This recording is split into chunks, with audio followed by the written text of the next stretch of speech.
রেসিপিটা বানাবার জন্য এখানে আমি 1 বাটি পরিমাণ ওটস নিয়েছি।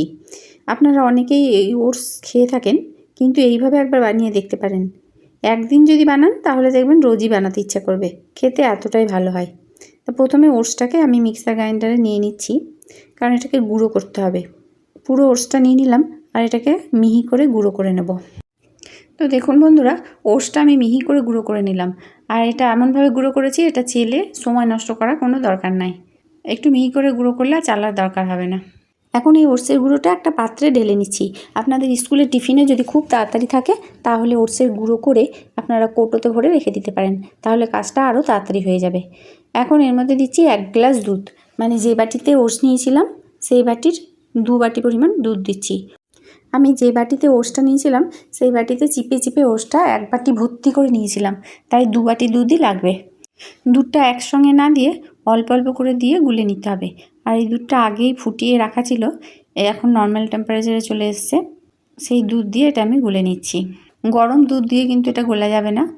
ওটস খেতে যারা একদম পছন্দ করেন না তারা এই রেসিপিটা একবার বানিয়ে দেখতে পারেন, খেতে এতটাই ভালো লাগবে যে আবার বানাতে ইচ্ছে করবে।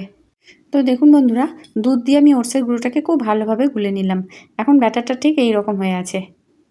এখন এটা ঢাকা দিয়ে 10 মিনিটের জন্য রেস্টে রাখবো। 10 মিনিট পর ফিরে এলাম। আমি একবার দেখাই, দেখুন কতটা পুরু হয়ে গেছে। এখন এর মধ্যে দিচ্ছি পরিমাণ মতো লবণ।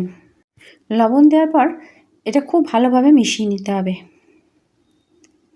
যাতে সমস্ত ব্যাটারের মধ্যে লবণটা খুব ভালোভাবে মিশে যায়। এখন এর মধ্যে আমি দিচ্ছি ডিম।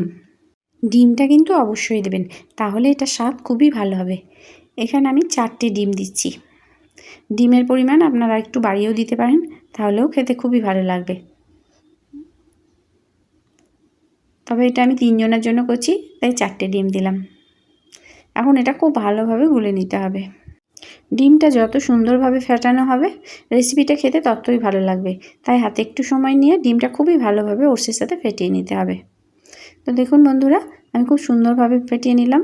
এখন এর মধ্যে দিচ্ছি একটা বড় সাইজের পেঁয়াজ কুচি, দিচ্ছি একটা মাঝারি সাইজের গাজর কুচি, দিচ্ছি 3টে কাঁচা লঙ্কা কুচি। লঙ্কার পরিমাণটা আপনারা আপনাদের পরিমাণ মতো বাড়িয়ে বা কমিয়ে নিতে পারেন। এখানে আপনারা ক্যাপসিকাম আর ধনেপাতা কুচি দিতে পারেন, তাহলে খেতে আরও ভালো লাগবে। এখন এটা আরেকবার খুব ভালোভাবে মিশিয়ে নিলাম। এখন একটা চাটু গরম করে তার উপরে 1 চামচ তেল দিয়ে দিলাম, আর 1 হাতা করে ব্যাটার তেলটা গরম হওয়ার পর ঢেলে দিলাম। এখন চারিদিকে এইভাবে ব্যাটারটাকে ঘুরিয়ে নিতে হবে, কারণ পাতলা যে ব্যাটারটা আছে সেটা চারিদিকে ঘুরে গেলে একটু পাতলা পাতলা তৈরি হবে আর খেতেও ভালো হবে।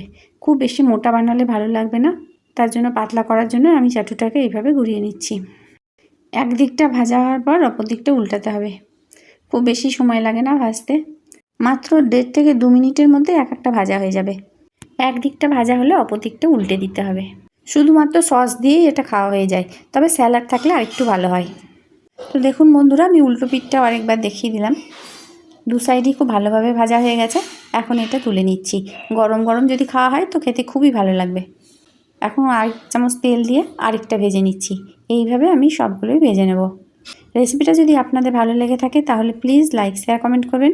আর যে সকল নতুন বন্ধুরা রেসিপিটা দেখছেন তাদের যদি ভালো লেগে থাকে তো প্লিজ চ্যানেলটিকে সাবস্ক্রাইব করার সঙ্গে পাশে থাকা বেল আইকন অবশ্যই প্রেস করবেন, তাতে আমার নতুন ছাড়া ভিডিও নোটিফিকেশান আপনাদের মোবাইলে আগেই পৌঁছে যাবে। আর রেসিপিটা যদি ভালো লাগে তাহলে প্লিজ লাইক করতে ভুলবেন না যেন। আর অপর দিকটা উল্টানোর পর যদি দেখা যায় কাঁচা আছে তাহলে আরেকটু উল্টে পাল্টে ভালো করে ভেজে নিতে হবে। সমস্ত রেসিপিটি দেখার জন্য হেসেল বনলক্ষ্মীর তরফ থেকে অসংখ্য ধন্যবাদ।